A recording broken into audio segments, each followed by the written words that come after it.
بسم اللہ الرحمن الرحیم۔ میرے پیارے معزز خواتین و حضرات، میرے پیارے بہن بھائیوں، آج ہم آپ سے ایک واقعہ بیان کرنے جا رہے ہیں ایک چیف جسٹس کا۔ جب وہ عمرہ کرنے گیا تو دوار میں سیار مار مار کر کیوں رویا۔ یہ واقعہ ڈاکٹر جوید اقبال صاحب کے ایک دوست نے ان کو سنایا، اس کے حوالے سے ہم آپ کو سنانے جا رہے ہیں۔ کتنے لوگ ایسے ہیں جس کو سمجھ میں آ رہا ہوتا ہے کہ اللہ تعالیٰ اس کلام کے ذریعے ہم سے کیا کہہ رہا ہے۔ واقعہ دوستو کچھ اس طرح ہے۔ ہمارے ایک دوست ہیں، اس کا نام لیے بغیر وہ پاکستان کے ایک صوبے کے چیف جسٹس ہیں، ریٹائر ہوئے۔ انہوں نے ایک واقعہ بتایا کہ میں سعودی عرب میں عمرہ کرنے کے لیے گیا۔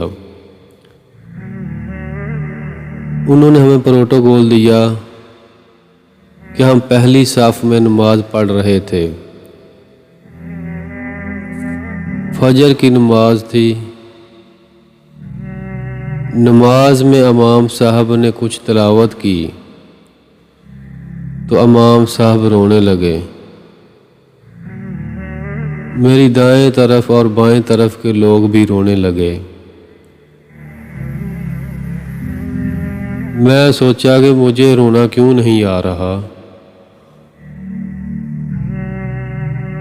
جب میں نے سلام پھیرا، سب کے بال بھیگے ہوئے تھے۔ مجھے بڑی شرم آئی کہ مجھے رونا ہی نہیں آیا۔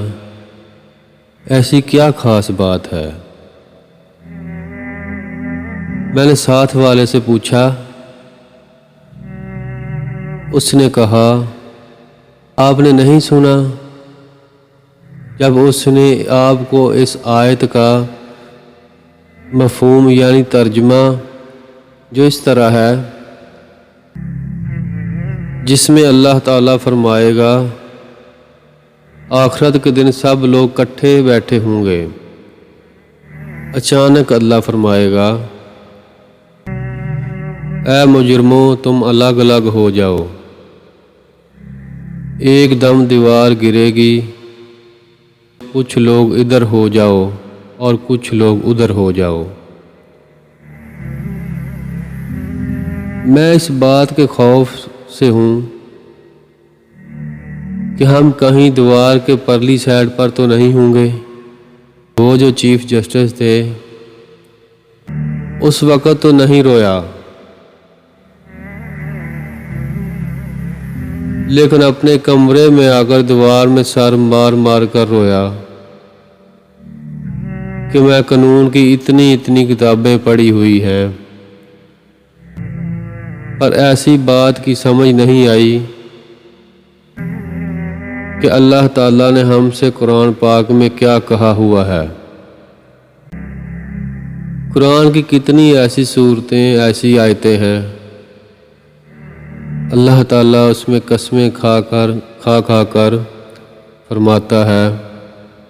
تو اس نے کہا کہ ہم میں کتنے لوگ ہیں جس نے قرآن پاک کو ترجمے کے ساتھ پڑھا ہوا ہے۔ کتنے ایسے لوگ ہیں جنہوں نے پی ایچ ڈی کی ہوئی ہے اور کسی نے بھی قرآن کو ترجمے کے ساتھ نہیں پڑھا ہوا۔ میرے پیارے دوستو، تھوڑے ہی عرصے کے بعد ہم نے اس دنیا سے جالے جانا ہے اور اللہ کے سامنے پیش ہو کر حساب دینا ہے۔ میں اپنے پیارے دوستوں سے گزارش کرتا ہوں کہ آپ بھی اپنے بچوں سے ترجمے کے ساتھ قرآن پاک پڑھائیں۔ آپ کے بچے کے نمبر کم آئے تو کتنا سوگ کرتے ہیں۔ یہ بھی سوگ ہونا چاہیے کہ میرے بچے کو قرآن کا پتہ ہی نہیں، مجھے بھی پتہ نہیں۔ ہم سب کو قرآن پاک کا کم روزانہ ایک رکوع یا ایک آیت ترجمے کے ساتھ پڑھنی چاہیے۔ یہ تو ہم سب کو پتہ ہے کہ میری اس جگہ اتنی دولت ہے، میرا بینک بیلنس اتنا ہے، سب پتہ ہے۔